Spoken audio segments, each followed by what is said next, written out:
Welcome to the Car Guys, and this week I can hardly believe I'm saying this. I am in the Porsche 911 993 GT2. That's right, one of the all-time great 911s, the most desired, one of the most valuable, one of the most rare cars that Porsche's ever made, and little old me is driving it right now for your viewing pleasure.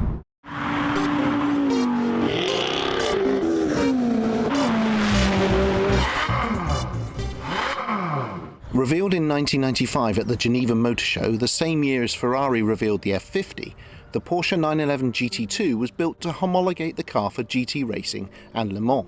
It was made from 1995 to 1998. It was the first ever 911 GT2, but interestingly, it was only ever badged GT on the rear of the car, as you can see here. It is thought that only 200 cars were made, but many believe it's actually 193, including just 25 right-hand drive examples.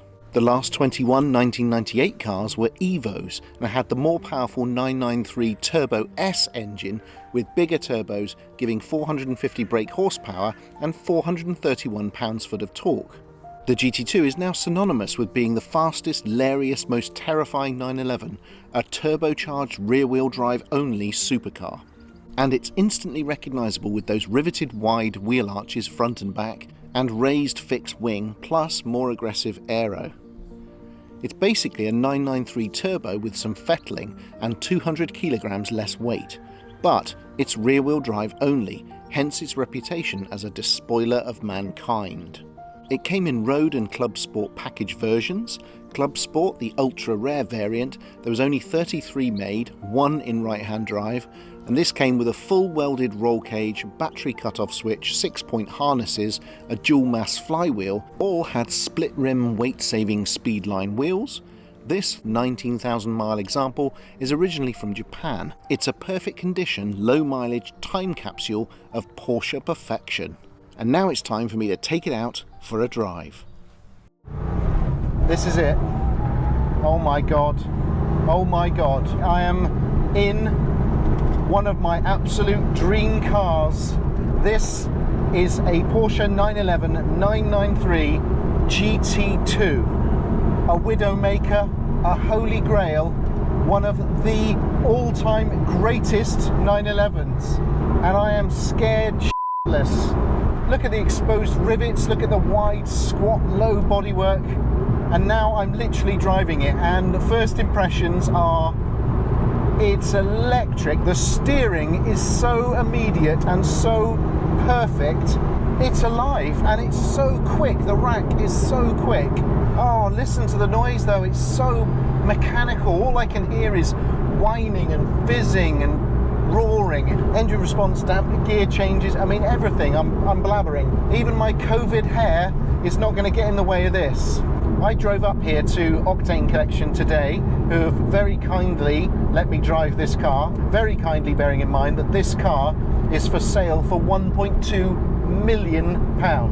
Oh yes, I didn't stutter, £1.2 million. So this is so far the most valuable car that I have probably ever driven. This is a proper dream come true. You can't fail to love the visual drama of the exterior of this car, and the reputation for it being a bit leery is also legendary, and it's quite intimidating, I have to tell you. I mean, you can feel the power wanting to escape with your right foot. The pedal box is incredibly cramped, so I'm skewed over to the right. It's very, very small. It reminds me of a Lotus Esprit. Pedals are in a little bit of a strange position. The brake is actually quite high, which means you'd have to be properly deep on the brakes to heel and toe this mother. I'll tell you what, I could get in a lot of trouble in this car. A lot of trouble. The flywheel is so light that the merest movement towards the accelerator and the revs just flare. But my goodness, it is so alive.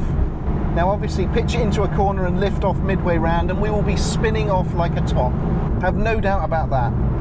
And the steering is so quick that I do think you stand a chance of maybe holding on to it. But I'm not going to try it today. I'm familiar with the 993 shape. I did have a Carrera, but this is a 993 Porsche with what feels like planetary power. Honestly, it feels like I've got 1,000,000 brake horsepower.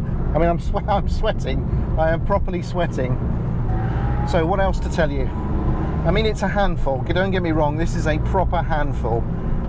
I feel like if I prod my right foot, we're just going sideways and off the road instantly. All I can see in the rearview mirror is that epic wing. It does feel like we're in something super special. Of course, it's a 993 generation 911, so up ahead of me I've got the 5 dials. I've got fuel and temperature on the far left. I've got some more temperature and pressure gauges to the left. Central rev counter. It's a 6-speed manual box which snicks in and out of its gears perfectly. This is a left-hand drive example, as you may have noticed. They did make right-hand drive, but in very tiny numbers, so they are properly like hen's teeth. Out of both wing mirrors, all I can see are rivets on the wheel arches and a little snippet of that enormous wing. It's one of the all-time great views out of your rear view mirror. But other than that, it's standard 993 in here. Very small cabin. You got pull handles for the doors, and it's very diminutive, but you can just feel the power constantly wanting to escape and to surge out of this car. And the noises behind me, it's pure mechanical noises. It's fantastic. It's right there as well. The engine is slung right there, and it's hissing and fizzing and droning and clunking behind me. And it is unquestionably one of the must-have 911s, one of the most favoured, the most highly regarded. This is like a Jerry Seinfeld wet dream, this is. But since it's the car guys, we really need to give it some beans, don't we? So second gear, ready for some beans?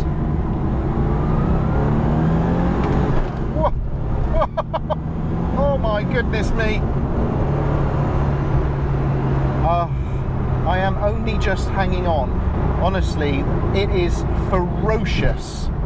I wouldn't say it feels F40 fast in terms of the surge that you get, but my God, it's got it. I wouldn't call the noise particularly joyous. I mean, it's not a fantastically pleasant noise, but it's the sort of sound that you get from the Industrial Revolution. It's hard-working, honest horsepower. So this car has been graciously lent to me by the Octane Collection, where it is currently for sale. It is undoubtedly one of the most special cars that I have ever driven. I'm actually a little bit emotional because this is properly one of the Grails that you hope one day you could drive, but of course never expect to. And yet here I am, I'm driving it. But because this is the homologated road version, there's no roll cage. It's actually quite civilized in here. It's a lot noisier than, say, a 993 turbo. It's obviously a lot faster. It's a lot more dangerous. But the three things that stand out is obviously the acceleration, the steering, and that flywheel, the way it revs so quickly. Oh, it's proper engineering, this stuff. What a thing, ladies and gentlemen, what a thing I am driving. How did a little boy from Bradford-on-Avon end up driving a GT2 993? Unbelievable. But because it's a small shape as well, it's actually quite easy to thread it in and out of traffic and around tight towns. You don't feel intimidated by the size at all. I mean, I can touch the other side of the car like that, no problem. You forget how Spartan and how small this generation of 911 really is. It just feels like a toy car. It's the steering that's dominating this experience. I thought it would be all about the engine, but if anything, it's more about the steering than the engine. It's just so confidence inspiring. It just feels like you could pitch it into a corner and it would just, you'd be able to sort it out. What a wonderful, wonderful machine. But lest we forget, the reputation of these cars is as a killer. So you've got to be careful because you have extraordinary power, a small wheelbase, and all of that weight is over the back of the car. So if you start to pendulum this baby, you are not getting it back. Here we go then. Fancy some more beans?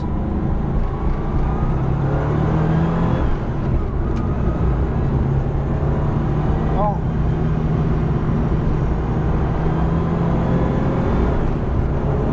Oh my goodness me. Wow. Wow. Wow.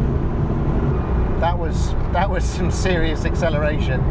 One thing you do notice is it is quite stiffly sprung. So over small bumps and undulations, you do sort of get rattled around a little bit. It's noticeably firmer than any other 993 that I've ever been in.